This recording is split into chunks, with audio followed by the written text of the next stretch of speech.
اپنے روزمرہ کی مشکلات کو کاغذ پہ لکھیں اور اسے کوڑے دان میں پھینک دیں۔ اس سے آپ کا بوجھ ہلکا ہو جائے گا۔ ہر وقت خوش رہو، کیونکہ آپ نہیں جانتے کہ آپ کے پاس کتنا وقت بچا ہے۔ اپنی صحت اور ذہنی حالت کو بہتر کرنے کے لیے نیند کافی مقدار میں لیں۔ اگر آپ اداس ہیں تو خود کو کسی کام میں مصروف کر لیں۔ آپ خود کو پہلے سے بہتر محسوس کریں گے۔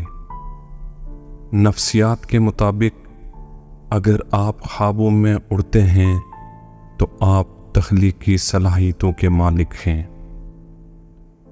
وہم میں مبتلا لوگوں کا کوئی علاج نہیں۔ مطالعہ سے پتہ چلتا ہے کہ جو لوگ ایک سے زیادہ تکیوں کے ساتھ سوتے ہیں وہ اکثر تنہا اور افسردہ ہوتے ہیں۔ جاگتے ہوئے آپ کے 80% خواب خفیہ پیغامات پر مشتمل ہوتے ہیں۔ آپ اپنی زندگی سے بھلے ہی خوش نہ ہوں، لیکن کچھ لوگ ایسے بھی ہیں جو آپ جیسی زندگی گزارنے کے لیے ترستے ہیں۔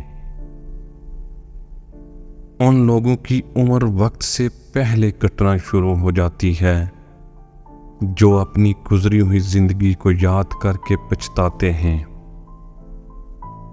70% لوگ اس لیے کچھ نہیں کر پاتے کہ انہیں ڈر ہوتا ہے کہ لوگ کیا کہیں گے۔ نفسیات کے مطابق آپ اگر کسی کو پسند کرتے ہیں اور وہ آپ کے آس پاس موجود ہو تو آپ کا رویہ کافی عجیب ہوگا۔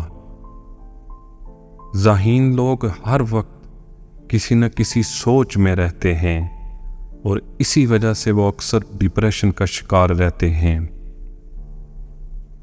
اگر آپ کسی کو پسند کرتے ہیں تو آپ کا دماغ اس شخص سے جھوٹ بولنا پسند نہیں کرے گا۔ خواتین ان لوگوں کو زیادہ یاد رکھتی ہیں جو انہیں نظر انداز کرتے ہیں۔ خوبصورت لوگ ہمیشہ اچھے نہیں ہوتے، لیکن اچھے لوگ ہمیشہ خوبصورت ہوتے ہیں۔ انسانی دماغ 3 چیزوں پر فوراً متوجہ ہوتا ہے: کھانا، دلکش لوگ اور خطرہ۔